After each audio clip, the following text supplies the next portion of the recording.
What is going on? Welcome to this week's episode of the Second of Strength podcast. Wherever you're at, I am grateful you're here. Grateful you're spending just a couple of seconds of your day with me. Look, I've said it before, I'll say it again. I believe that you have the power in 1 second to change your life. And so it is not lost on me that you're spending a couple of those valuable seconds with me today. And I hope this episode will help you, help your teenagers, help you grow into the future that is rapidly coming.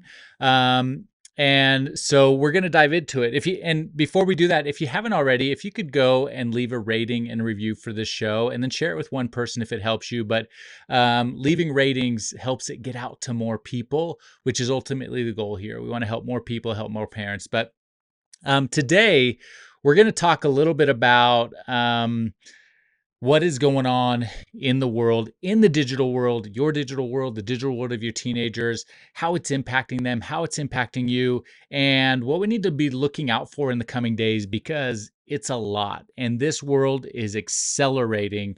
And it has been over the last 20 years, right? If you think about the crazy acceleration of technological growth that we have had over the last handful of years, it is astounding, right? I mean, if you think back, if for a lot of the listeners on here, it's we were born in the 1900s, we are dinosaurs.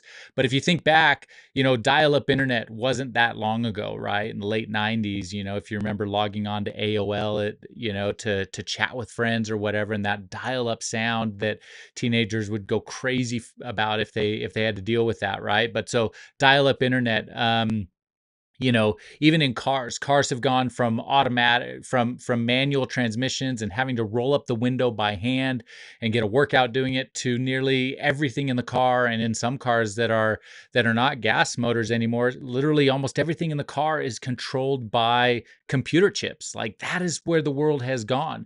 Homes, in the phones that we have in homes, we used to have these phones that were attached to the wall. And if you wanted to call, you had to punch in those buttons, and you were connected to the wall. And then we went to pagers. I remember when my friend got a pager, I think he got it through some promotion with like Mountain Dew or something like that. And I was so jealous of that pager that, you could contact him at any time, and he just had to look at the phone, at the pager, and then he could call you back. Like, that was mind blowing to me. And now nearly everybody has a cell phone, right? And I think Pew Research even says that about 95% of teenagers have access to a smartphone. So the digital age is here, and it is accelerating in a way that we can't even fathom, right? Social media, 15 years ago, Instagram was launched into the world. And in that time, we have seen an explosion of social media platforms vying for our time and vying for our attention. There was a report recently from Domo. They do an annual report, and this is what they say happens every single minute of every single day. Every single minute, 362,000 hours of Netflix are streamed.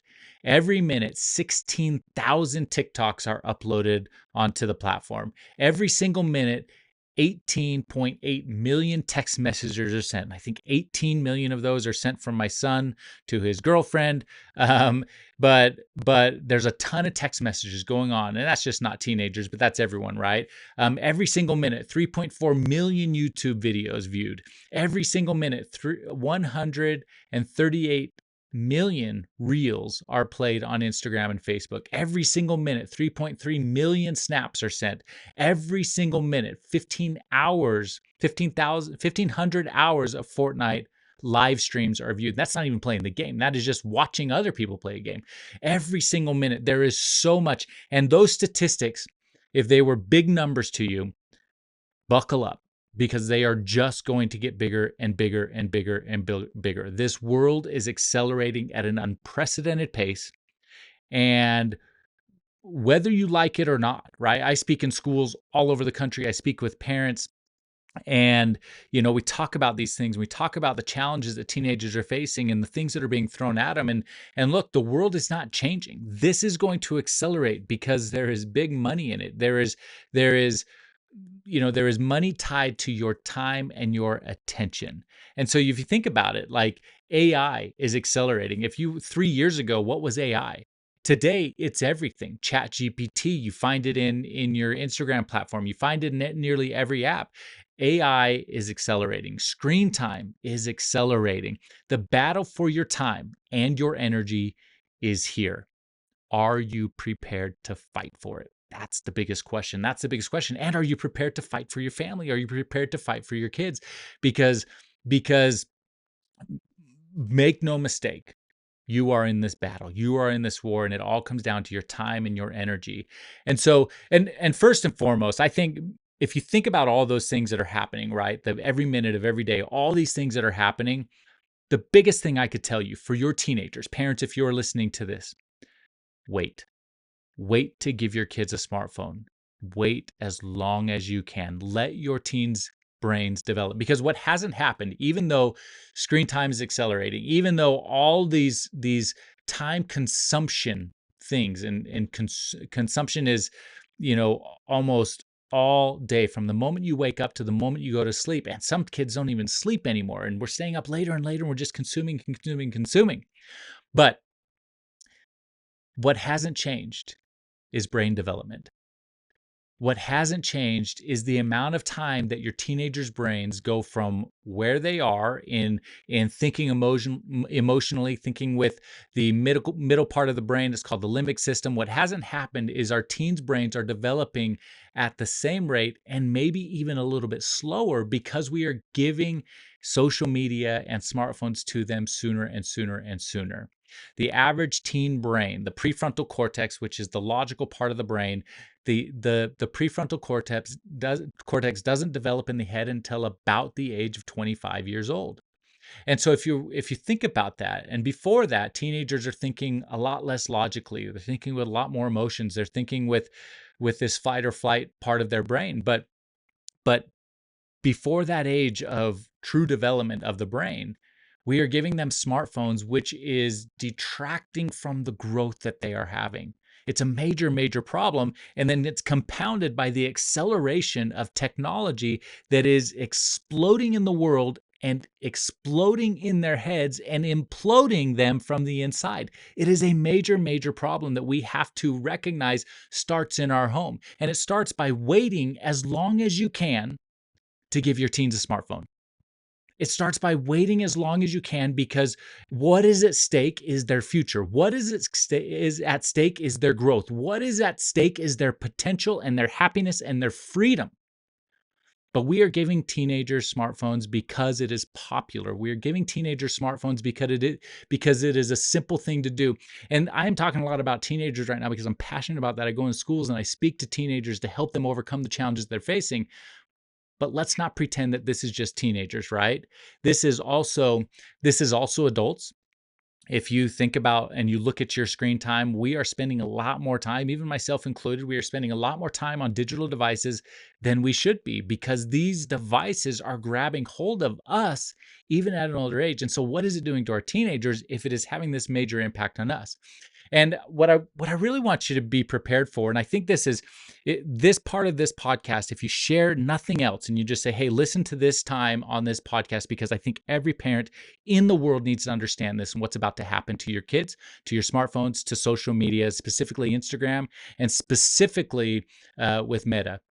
But Mark Zuckerberg has come out and said that they are going to populate Instagram with AI bots, fake profiles that are going to basically fill Instagram. They're going to do millions and millions of AI profiles.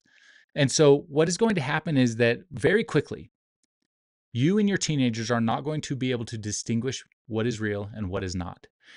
Mark Zuckerberg said, every part of what we do is going to change in some way by AI. And I think we see that in the world. That is happening. He said, for example, feeds are going to go from what they are now. It is already friend content, and now it's going to largely creator content. And I think if you look down your Instagram feed, you've seen that. And he says in the future, a lot of it is going to be AI generated. What that means is that AI is going to start engaging on your posts. AI is going to start following. AI is going to start liking and viewing your posts, and it is going to artificially inflate the views, the likes, the comments, the engagement that you have, which is going to artificially inflate the dopamine, which will keep us and our teenagers on the devices longer. And it's not even real. Can you see what I'm saying and how big of a problem this is? It is a major problem, and we're about to get into a big, big trouble with it. They're going to create new ways to engage, and they're going to keep you there longer. That's what they're going to do. And why are they going to do that? It doesn't benefit you. It benefits them. It benefits the time that you're spending on the platform, because this is an ad generated, ad revenue world that we live in. And the longer you stay online, the longer you stay on your smartphone, the more you're targeted for ads, the more money that goes into these companies. And so to do that, they're going to artificially inflate with AI the users that are following, the users that are content that are engaging. So it's a huge problem. And I think what happens is, when you think about teenagers, teenagers aren't prepared for that, right? I mean, again, even adults were not prepared for that, right? Dopamine feels good. It feels so good when someone likes your post. It feels so good when someone comments. That's why we continue to post. That's why we continue to do this, because it feels good. It feeds our ego, and it makes us momentarily happy. It gives us this instant gratification. But you got to recognize that that instant gratification that is going to start coming into your life, into your teenager's life, is not real. It's a dangerous, dangerous game. And if you think about it, teenagers just aren't ready for that. So there are already there, and this is statistics that I read the other day. So 45 teenagers have been confirmed dead by suicide while being blackmailed on the internet, on social media, by other people.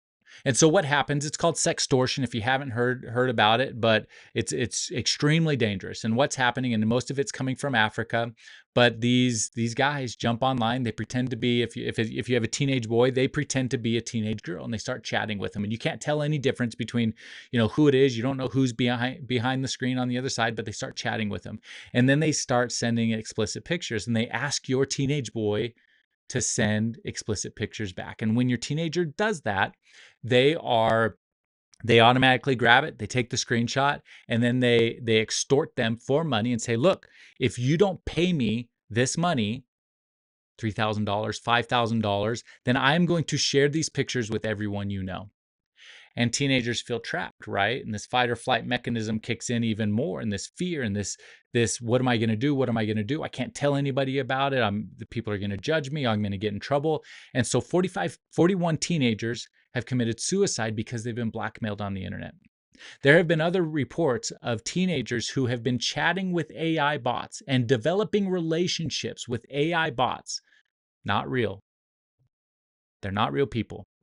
It's a bot. It's fictitious. It is AI. They've developed relationships with that, and then they have done detrimental things to themselves, including suicide, because they haven't felt that reciprocation, that love, whatever it is. And so now we're going to infiltrate social media with more and more and more of this.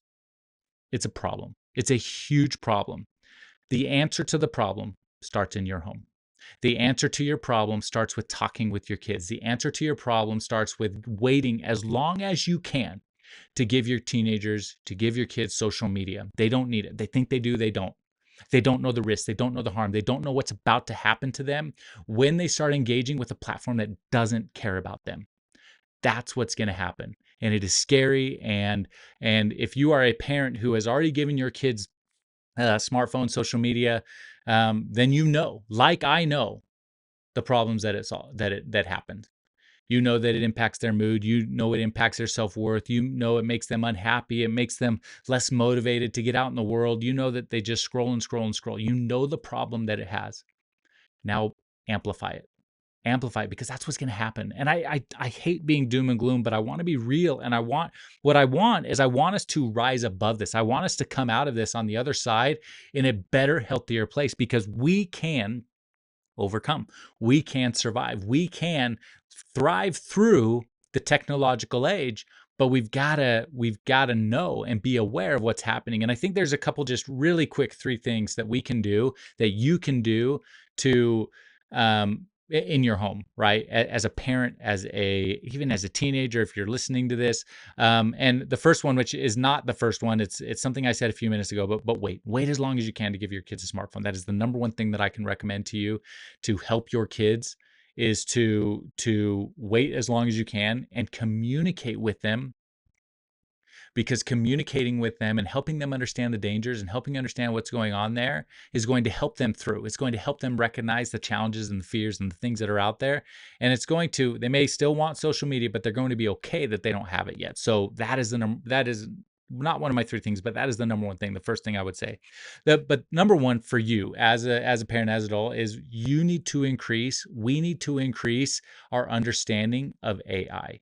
We need to not just, call it bad and be like, hey, I'm not getting involved in that, but you need to increase your understanding, increase your knowledge, start a Google search, start understanding, start learning and understanding what social media is wanting to do with AI, how they're looking to impact it, how they're looking to use it, how they're looking to impact your life through it. You have to start gaining a knowledge. And I think that in the world, when we are anxious about something or we have a fear of something that is going on out there, we're anxious because we lack understanding. Increasing your understanding of the things that you are fearful of will decrease your fear. It won't take it away, but it will decrease it. And it all starts with understanding. So if there's something you don't understand, there's something that you wish you knew more about, dive in and start understanding, because what's at stake is your future. What's at stake is your kids' future. What's at stake is your happiness.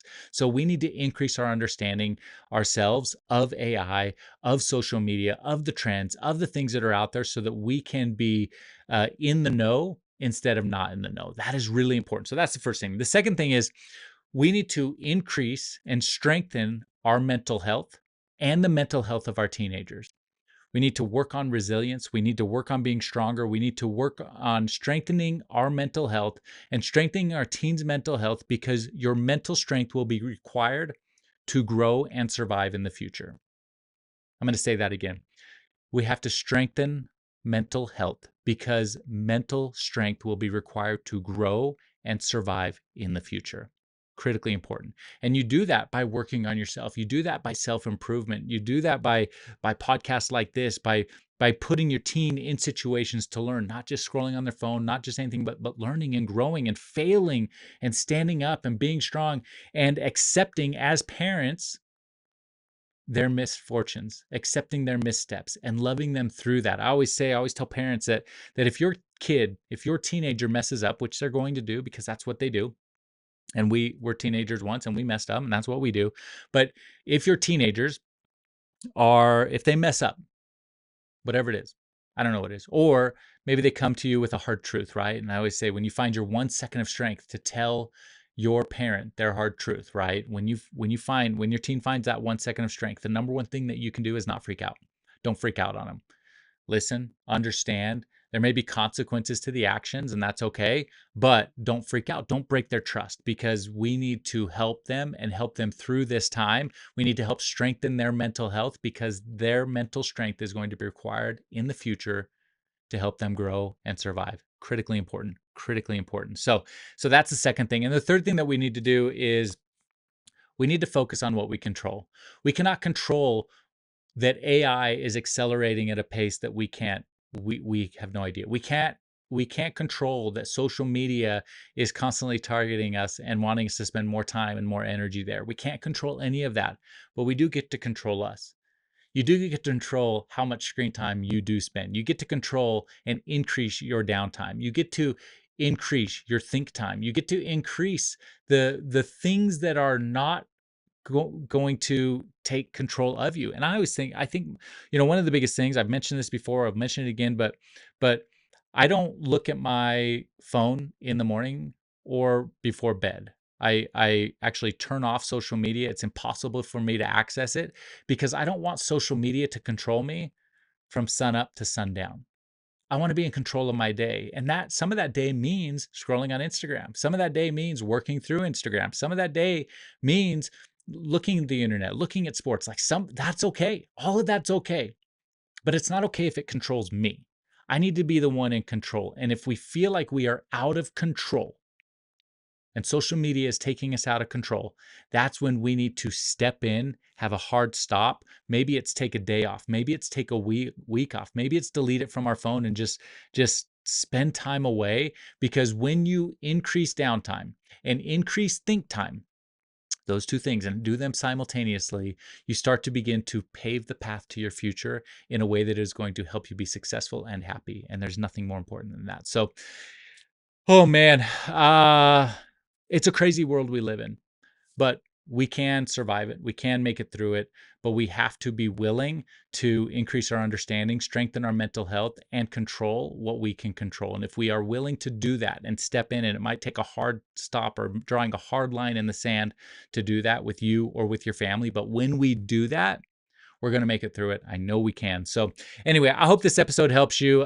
Look, I think this is a really important one to share with other parents that are out there.